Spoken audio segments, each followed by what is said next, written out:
Guys, നമുക്ക് എങ്ങനെ ഒരു നമ്മൾ ഉദ്ദേശിച്ച പോലെ ഡിസൈൻ ചെയ്യാമെന്ന് വളരെ സിമ്പിളായിട്ട് നമുക്ക് ലാപ്പിൻ്റെയോ ഫോട്ടോഷോപ്പിൻ്റെയോ ഒന്നും ആവശ്യമില്ലാതെ വളരെ സിമ്പിളായിട്ട് നമുക്ക് പറ്റും, മൊബൈലിൽ തന്നെ പറ്റും. അതിനായിട്ട് പ്ലേ സ്റ്റോറിൽ നിന്ന് ലോഗോ പിറ്റ് എന്ന് പറയുന്ന ഒരു ആപ്ലിക്കേഷൻ നിങ്ങൾ ഡൗൺലോഡ് ചെയ്യുക. ലോഗോ പിറ്റ് പ്ലേ സ്റ്റോർ ഓപ്പൺ ആക്കി കഴിഞ്ഞാൽ ലോഗോ പിറ്റ് കണ്ടോ, അതിൻ്റെ പേര് ലോഗോ പിറ്റ് എന്ന് തന്നെയാണ്. ഇത് ഞാൻ ഇൻസ്റ്റാൾ ചെയ്തിട്ടുണ്ട്, ഒന്ന് അപ്ഡേറ്റ് ചെയ്യാനുള്ളത്. അപ്പോൾ ഞാൻ അത്യാവശ്യമായിട്ട് നമുക്ക് പെട്ടെന്ന് സ്റ്റുഡിയോയിലൊക്കെ പോയിട്ട് തിരക്കാണെങ്കിൽ, അതുപോലെ സ്റ്റുഡിയോയിൽ നമുക്ക് പോകാൻ അതിൻ്റെ ആവശ്യമില്ല, സ്റ്റുഡിയോയിലൊന്നും പോകേണ്ട ആവശ്യമില്ല, നമുക്ക് തന്നെ സിമ്പിളായിട്ട് ഡിസൈൻ ചെയ്യാം. ഈ ആപ്ലിക്കേഷൻ ഓപ്പൺ ചെയ്യുക ആദ്യം. എന്നിട്ട് നമുക്ക് വേണ്ട ടെക്സ്റ്റുകൾ, അതുപോലെ തന്നെ ഇമേജുകൾ, ഫോട്ടോകൾ അത് റീസൈസ് ചെയ്യാം, റൊട്ടേറ്റ് ചെയ്യാം, നമുക്ക് ഇഷ്ടപ്പെട്ട രീതിയിലുള്ള കളറുകളൊക്കെ ആഡ് ചെയ്ത് കൊടുക്കാം. ഞങ്ങൾക്ക് പെട്ടെന്ന് അത്യാവശ്യമായിട്ട് വന്നിട്ടുണ്ട്. അപ്പോൾ ചെയ്ത് വെച്ചാൽ ഒരു ചെറിയ ഡ്രാഫ്റ്റ് ഫയൽ ഉണ്ടോ എന്ന് ജസ്റ്റ് ഒന്ന് കാണിച്ചു തരാം.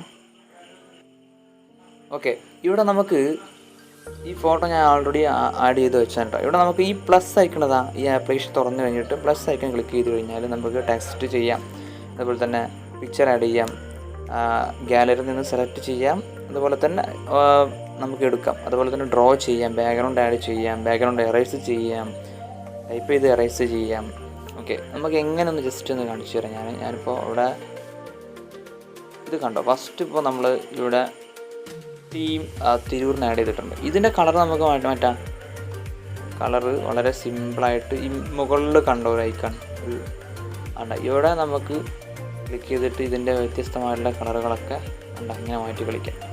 അത് മാത്രമല്ല, ഇവിടെ ക്ലിക്ക് ചെയ്തിട്ട് താഴത്തെ റൊട്ടേറ്റ് ചെയ്ത് അവിടെ മാറ്റാം. അതുപോലെ തന്നെ ഈ ഗ്രേഡിയൻറ്റ് കൊടുത്തു കഴിഞ്ഞാൽ നമുക്ക് ഇഷ്ടപ്പെട്ട ഗ്രേഡിയൻറ്റ് നമുക്ക് അതേപോലെ ഇഷ്ടപ്പെട്ട രീതിയിലേക്ക് മാറ്റാം. ഇപ്പോൾ ഇത് ചെറിയ എഫക്റ്റ് നമ്മൾ ആദ്യം എഡിറ്റ് ചെയ്യുമ്പോൾ നിങ്ങൾ ആദ്യം മനസ്സിലാക്കേണ്ടത്, ചെറിയ എഫക്റ്റുകൾ നമുക്കൊന്നും അങ്ങനെ എഫക്റ്റായിട്ട് തോന്നില്ല. നമ്മൾ എഡിറ്റ് ചെയ്യുമ്പോൾ ശരിയാണോ തെറ്റാണെന്നൊക്കെ തോന്നും. പക്ഷേ അത് നിങ്ങൾ എല്ലാ സംഗതികളും എഡിറ്റ് ചെയ്ത് കഴിയുമ്പോഴായിരിക്കും നമുക്ക് ഒരു ഫൈനലായിട്ടുള്ള റിസൾട്ടിലേക്ക് വരിക. ഓക്കെ, ഞാനിവിടെ സോളിഡ് കളറിൽ വൈറ്റ് കൊടുത്തിട്ടുണ്ട് കേട്ടോ ഇവിടെ. ഓക്കെ, ഇനി അടുത്തൊരു ചെയ്ത് വെച്ചത് ഉണ്ടോ, MDRT എന്നോട് ചെയ്ത് വെച്ചിട്ടുണ്ട്. പിന്നെ അതിൻ്റെ അടുത്ത ശേഷം ഒരു ലോഗോ ആഡ് ചെയ്തിട്ടുണ്ട്. ഈ ലോഗോ ഉണ്ടോ, ലോഗോ ഇത് നമുക്ക് ഇങ്ങനെ റീസൈസ് ചെയ്യാണ്ട, നമുക്ക് റീസൈസ് ചെയ്യാനുള്ളൊരു സാഹചര്യമുണ്ട്. ദെൻ ക്ലിക്ക് ചെയ്യാം. പിന്നെ നമുക്ക് ഈ ബാക്ക്ഗ്രൗണ്ട് പേര് ആഡ് ചെയ്തിട്ടുണ്ട്. മേലെ ഹെർട്ടി കൺഗ്രാജുലേഷൻ കൊടുത്തിട്ടുണ്ട്. അതൊക്കെ വൈറ്റ് ബാക്ക്ഗ്രൗണ്ടിൽ കൊടുത്തിട്ടാണ്, വൈറ്റ് ഫോണ്ടിലാണ് കൊടുത്തിട്ടുള്ളത്. നമുക്ക് ഇഷ്ടപ്പെട്ട കളറൊക്കെ കൊടുക്കാം. ഇത് കേക്കിനായിട്ട് ചെയ്തതാണ്. ടിക്ക് കൊടുത്തു കഴിഞ്ഞാൽ നമുക്ക് ഉണ്ടോ ഇങ്ങനെ ആവശ്യപ്രകാരം ഇങ്ങനെ റൊട്ടേറ്റ് ചെയ്യാം, നമ്മൾ ഇഷ്ടമാണ് ഉണ്ടോ, എങ്ങനെയാണെങ്കിലും ചെയ്യാം. 3D ആയിട്ടുള്ള ഓപ്ഷൻ കൊടുക്കാം. അതുപോലെ തന്നെ ഇത് ട്രാൻസ്പറൻസി കൊടുക്കാം. കണ്ടോ, ട്രാൻസ്പറൻസി നമുക്ക് ഇഷ്ടമുള്ള അതേപോലെ കൊടുക്കാം. പിന്നെ ഇതിൻ്റെ ഉണ്ടോ ബോൾഡാക്കാം,